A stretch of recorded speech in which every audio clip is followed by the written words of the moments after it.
আসসালামু আলাইকুম। সবাই কেমন আছেন? আশা করি সবাই ভালো আছেন। আলহামদুলিল্লাহ, আমিও ভালো আছি।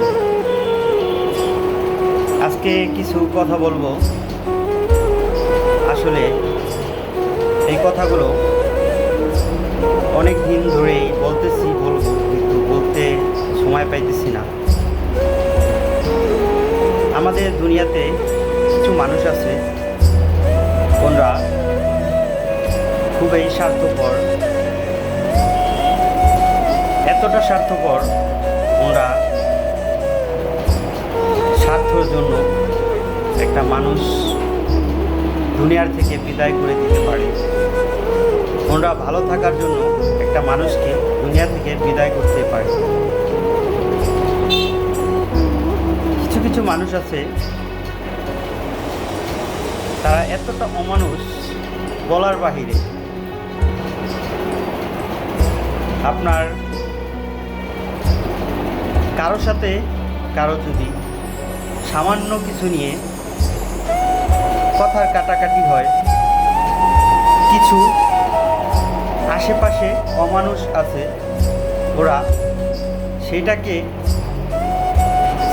সেই ছোট্ট একটা জিনিসকে ওরা এতটা পরিমাণ বড় করে, সেটা বলার বাহিরে। ঘুরিয়ে পেঁচিয়ে এতটা বড় করে, এবং যাদের একটু সময় ভালো দেখে তারা যদি খারাপও করে, তাদের পক্ষ নিয়ে দাঁড়ায়। তারা কখনো একবার ভাবে না যে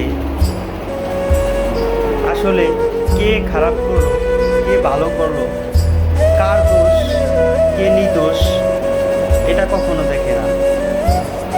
কিছু কিছু সমাজ আছে, এটাকে সমাজ বলা যায় না, এটাকে দোজখ বলা যায়। কারণ ওরা মৃত্যুর পরে আসলে দোজখে যাবে, তো এই জন্য দুনিয়াতে বসে তারা দোজখটা আগেই হয়তো বানিয়ে রাখে।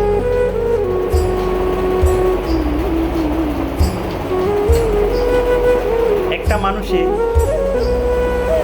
যদি ভুল হয়, সেই মানুষটাকে ভুলটা ধরিয়ে দিয়ে এবং তাকে দুইটা কথা বলা উচিত। কিন্তু ভুল না ধরিয়ে দিয়ে এবং সেই লোকটা ভুল করে নাই অথচ তাকে দোষী বানিয়ে সেই মানুষটাকে অপমান, অপদস্থ, ক্ষতি করাটা, এটা তো কোনো ইসলামের দৃষ্টিতে নাই, যতটুকু আমি জানি। কিছু কিছু